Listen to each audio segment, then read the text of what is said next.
புரட்சியை பத்தி நீங்க அங்க கண்டிப்பா நிறைய படிச்சிருப்பீங்க. ஏன்னா நிறைய படிச்சிருக்கேன்னு நீங்க சொல்லியிருக்கீங்க. ஸோ இதை பத்தி நிறைய படிச்சிருப்பீங்க. ஸோ இதெல்லாம் வந்து இந்த சாங்ல வந்து நான் வந்து அப்ளை பண்ணணும். லிரிக்ஸ்ல வந்து நாங்க யாருன்னு காமிக்கிறதை தாண்டி நாங்க எவ்வளவு கஷ்டப்பட்டோம், எங்களோட பெயின் என்ன அப்படின்றத காமிக்கணும்னு என்னைக்கா நினைச்சு லிரிக் எழுதியிருக்கேன். அதான் சொன்னேன், போர் வழிகளை கண்ட தேசம் என் தலைமுறை கேள்வி கேட்கும்.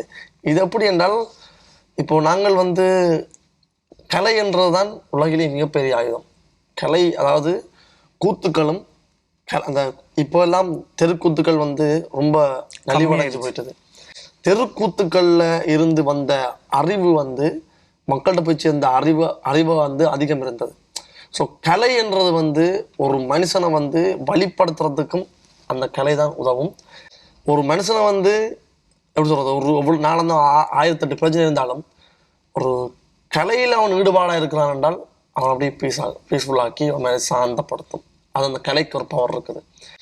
அதை மாதிரி ஒரு விஷயத்தை நீ அடித்து வேண்டணும் என்றாலும் ஒரு கலையூடாக நான் ஒரு புரட்சியான பாட்டு செஞ்சேன்டா ஒரு 10 பேரை பண்ண முடியும். இல்லைங்களா? அது அந்த பாடல்களுக்கு இருக்கிற தன்மை. ஸோ அதால் நான் வந்து எப்படி யோசிப்பேன்னு சொன்னால், இந்த கலைத்துறை, அதாவது கலைத்துறை என்றது வந்து எனக்கு இன்னொரு ஆயுதம். இதுவும் ஒரு வகை ஆயுதம் மட்டும் நான் பார்க்குறேன். அதனால் இந்த ஆயுதத்தினூடாக சில விஷயங்களை கேட்குறேன், கேள்விகளை.